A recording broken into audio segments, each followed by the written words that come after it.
Fibra optikoa gero eta gehiago entzuten dugu, gero eta gehiago erabiltzen da, baina zalantzak sorrarazten ditu. Ez bakarrik fibra optikoak, baizik eta prestamoen interesak ere. Horri buruz hitz egingo dugu gaurkoan, Mikel Bezunartearekin, Iratxe kontsumitzaile elkartetik. Arratsaldeon. Baita zui ere. Zer moduz? Ba, ongi. Ongi.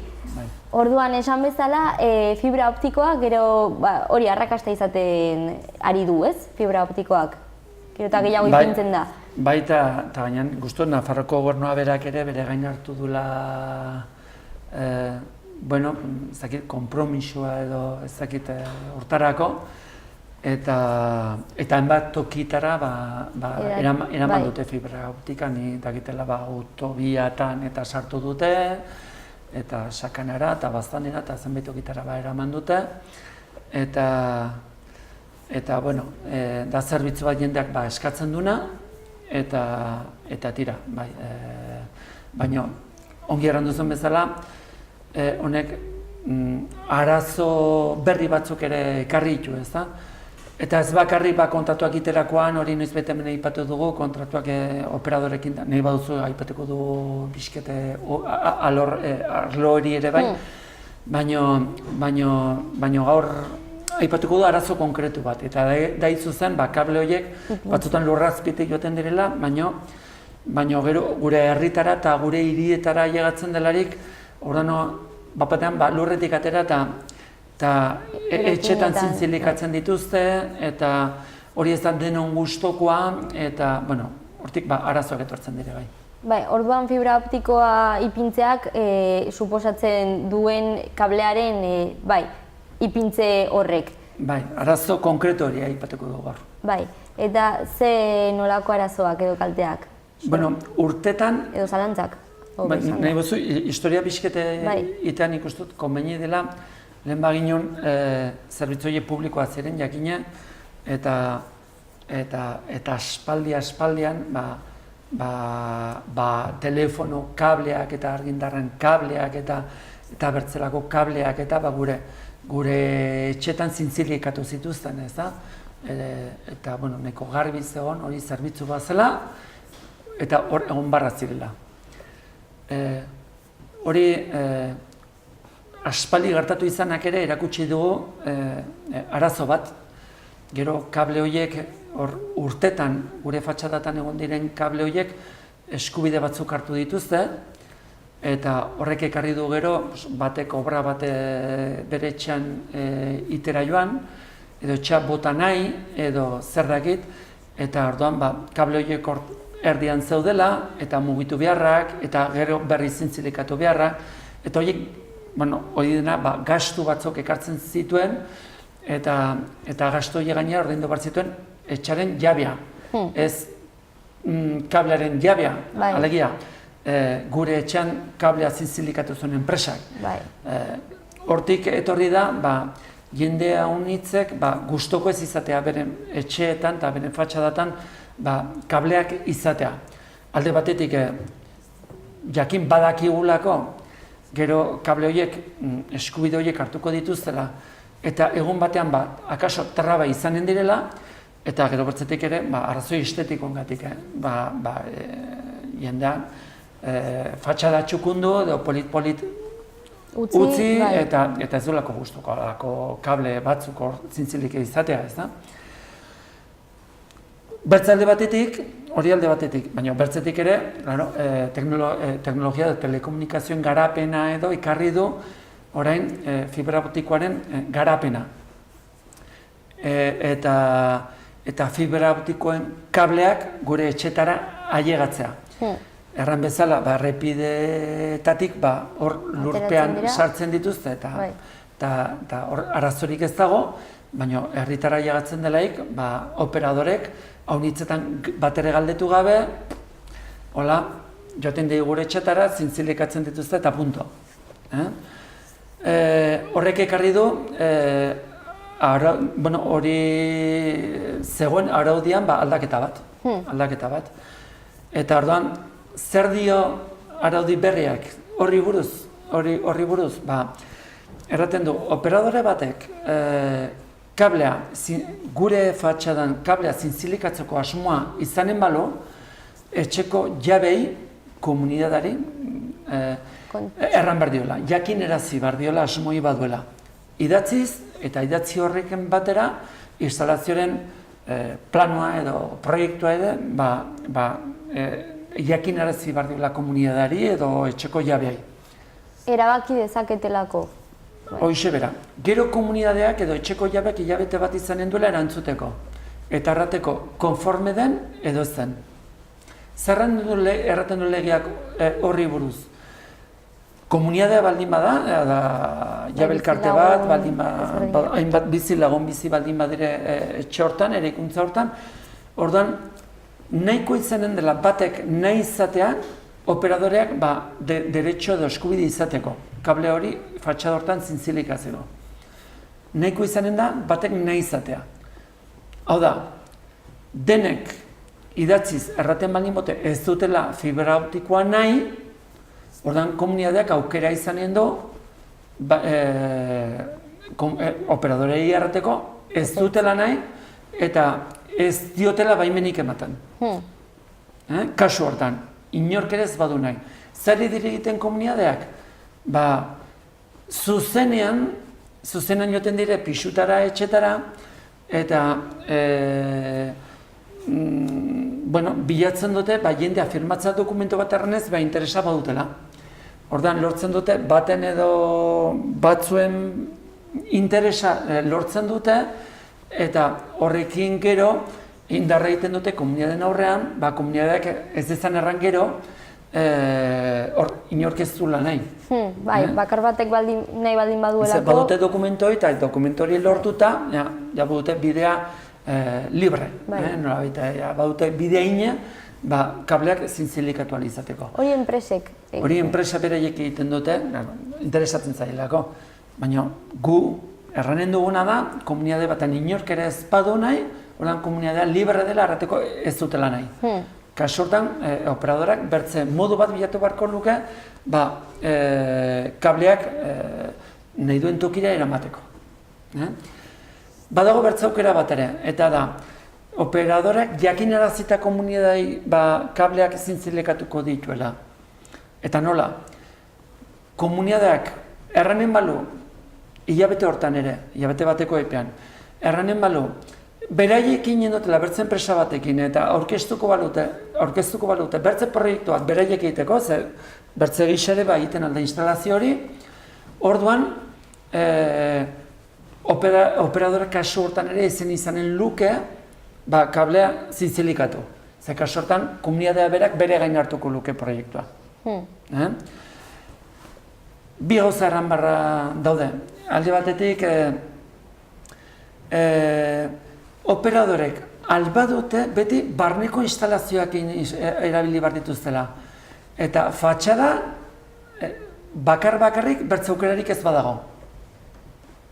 Oda, etxe hortan, bloke hortan, eraikuntza hortan barnetik instalazio egiteko aukera egonen balitz, operadorak modu hori erabili beharko lukela.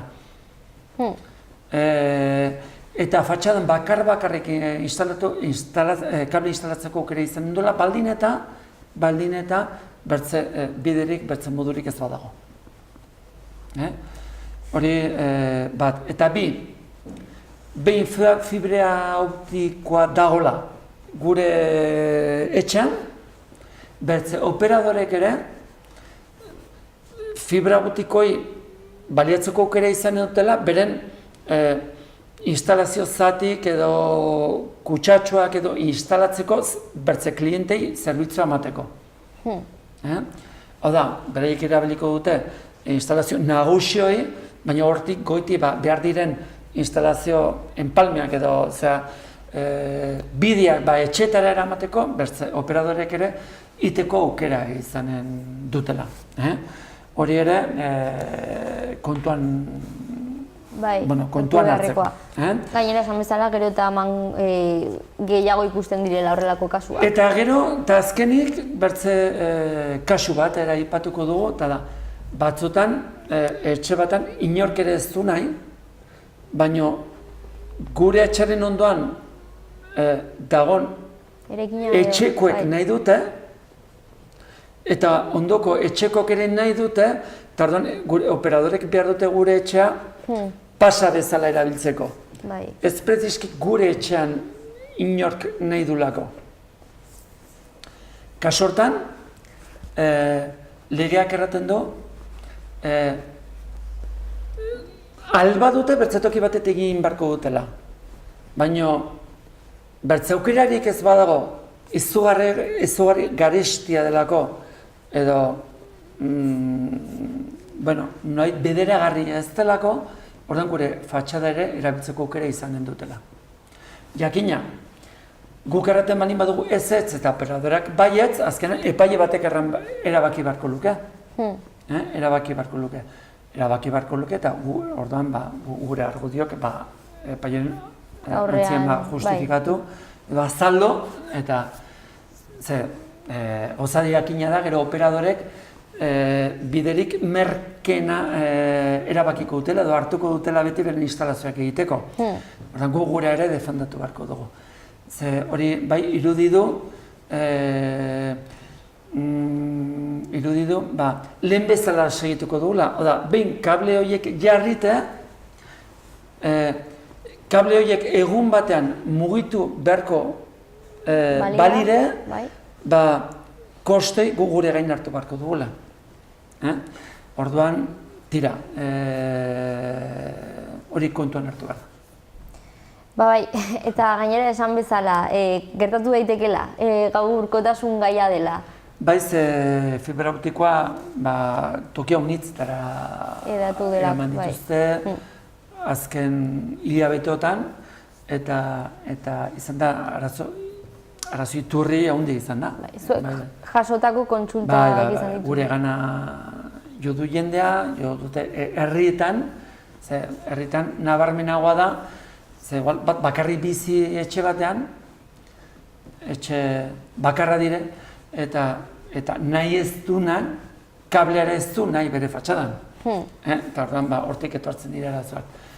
Gero hemen hirian, komunidadetan, zaila da inork nahi ez izatea fibra optikoa bere etxean, baina hola gertatuko balitz ere, komunidade horrek bere eskubidea izan luke errateko ez dutela kablea nahi beren fatxadatan. Tira, baina hori kusi behar. Zalantzak eragiten dituen beste gai bat da, diru askatzerakoan horrek eragiten dituen interesak, ez? Bai, interesak, gure prestamoen interesak, gure maileguen interesak, labur erran dugu, nagusiki bi interes mota daudela gure prestamotan edo mailegutan. Alde batetik interes remuneratorioak deitzen direnak, eta de demora direlakoak, ez da? Hau da, lehenbizikoak izanen ziren, bankoak guri diru uztagatik kobratzen digun interesa, eta bigarrena berriz demora direlakoak izan da, berandu ordaintzagatik ordaintzen dugun interesa. Legeak leidu usura delakoa 1908koa da oraindik ere indarrean dagona. Bada, zarra lege hori, 100 urte baino gehiago badituena. Bertzalde batetik badugu orden bat, agindu bat, eta honek erraten du interesak libre izanen direla. Hau da, bi alderdiek adosten dituztenak.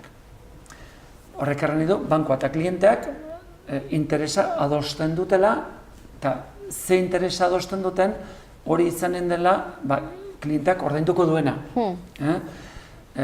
Orduan, printzipioz erranen genezake interesa librea direla. Halere baitu erran bezala lege batzuk eta epai batzuk kontuan hartu behar direnak. Ze praktikan interesak ez dire libreak. Ez dire libreak. Mugatutak daude. Badago, leide usura delako hori aipatu duguna eta gero epai batzuk. Lege honek zer erraten du? Bankoak dirua eguzten baldin badugu, baino diruaren interesa nabarmen gainditzen baldin badu, halako egoeratan kobratzen diren interesak, orduan interes hori hor usura egonen dela. Ez dela legezkoa izanen, erraten du lege honek. Lege honek bide bat zabaltzen du, baina garbi ikusten dena da, egoera ekonomiko aldatzen baita, eta ematen diren interesak ere, denboran arabera edo tenorean arabera ere, aldatzen direlako, ordan, garbi uzten du lege honek, hori, mementoan arabera ere aztertu beharko dugula guk interes horiek abusiboa diren edo ez. Hor, usura dagoen edo ez. Hori, mementoan arabera aztertu beharko dugu. Bai, esan duzun moduan, egoera ekonomikoa aldakorra da. Hori da. Ze, egoera ekonomikoa edo mementuko interese kontuan hartu beharko ditugu, jakiteko gure interes hortan usura dagoen edo ez. Bai. Baditugu beti ere, gorenak, edo Tribunal Supremo delakoak, dagoneko bere epaiak eman ditu, eta nahiko garbi arrandu ze kasutan usura egonen den, eta ze kasutan ez. Eta interes remunatori daukionez errana du,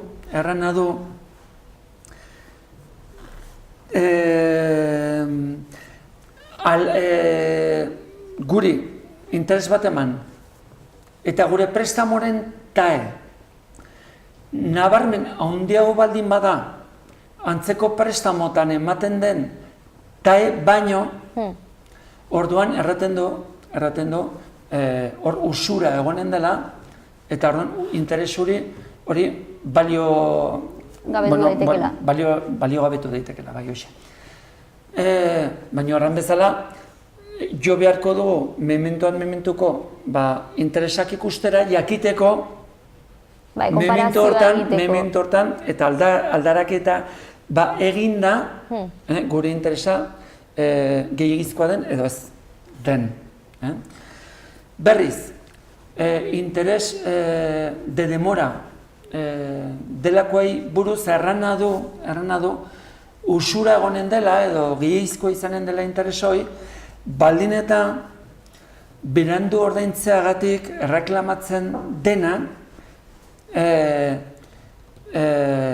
erraten du, interesoi, ordainduko duguna, berandu ordaintzeagatik gehienez, 2 puntu handiago izanen dela, tae baino.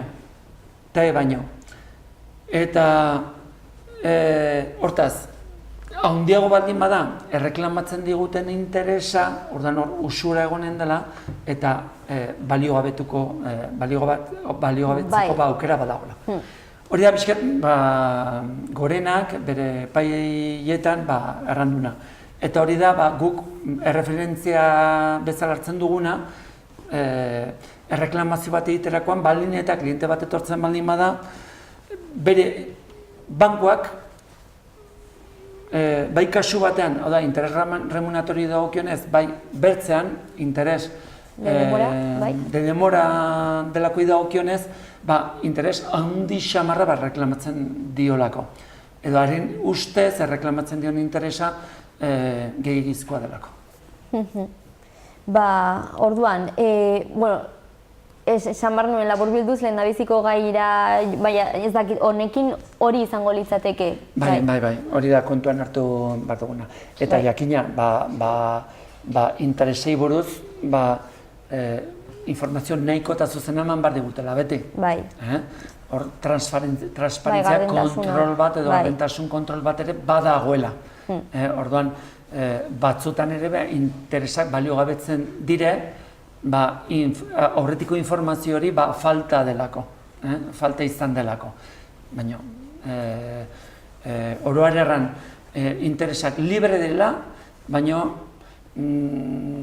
legez librea dela, baina praktikan interesen gainean kontrol bat badagola. eta izan interes remunatorioak, hau da, prestamoangatik edo utzitako diruangatik ordaindu behar duguna, izan, nola izan, interes de demora, bai kasu batean, bai bertzean ere, noaiteko kontrola badagola. Eta interes horiek mugatuta daudela, erran daiteke. Bai. Orduan, hori izango litzateke laburbilduz, bigarren kontuaren gainean hori, eskubideak ditugula. Eta baita lehendabiziko kasuan ere, fibra optikoari dagokionez, badaukagu zer esan, nahiz eta batzutan horretaz hori aprobetxatzen duten enpresek, ez? Bai, nik uste laburbiltzen aldela erranez, operadora batek gure fatxadan kableak ezarri nahi baldin baditu, guk hilabete bateko denbora dugula erantzuteko. Erantzuteko baietz edo ezetz, baina gure ezetza arrazaitu behar dugula, eta badaudela bi arrazoi, nolabait errateko, ezetza defendatzeko, gure ezetza defendatzeko. Bat izanen zen, etxe hortan inork ez dula nahi, kable berri hori, eta bigarrena izanen zen, jendeak nahi dula, baina instalazioak guk egitea nahiago dugula. Bai, eta nahiz eta handoko etxeek jarri, ere guk hori eraman dezakegu epairen... Gu defendatzen aldugu, guk ez badugu interesik, plantatzen dugu operadorak, barduela bere instalazioa bertzetoki batetik gurik kaltein gabe, edo gure etxea bera erabili gabe. Bai, kasu gaur ere nik uste dut argi gelditu zaizkigula bi kontuak. Ez dakit zerbait gehiago nabarmendu beharrekoa dagoen? Nik uste nahikoa dela, eta tira, gure interesei buruz gehiago dakigulakoan nago, eta hori da gure helburua, ez da. Eta bestela, sakondu dezakegu Zierzo aldizkarian, ez? Bai, Iratxek egiten duen aldizkarian agertzen dire aipatu ditugun bi artikulu horiek, eta inork nahi badu, aski du bolegotik pasa, eta aldizkaria eskatzea. Gainera gaiak zabalak dira oraindik kontu gehiago daude biltzen dituenak bai argitalpenak eta baita zuek ere prest. Mila esker, Mikel. Zorregatik. Hurrengora arte. Jo arte.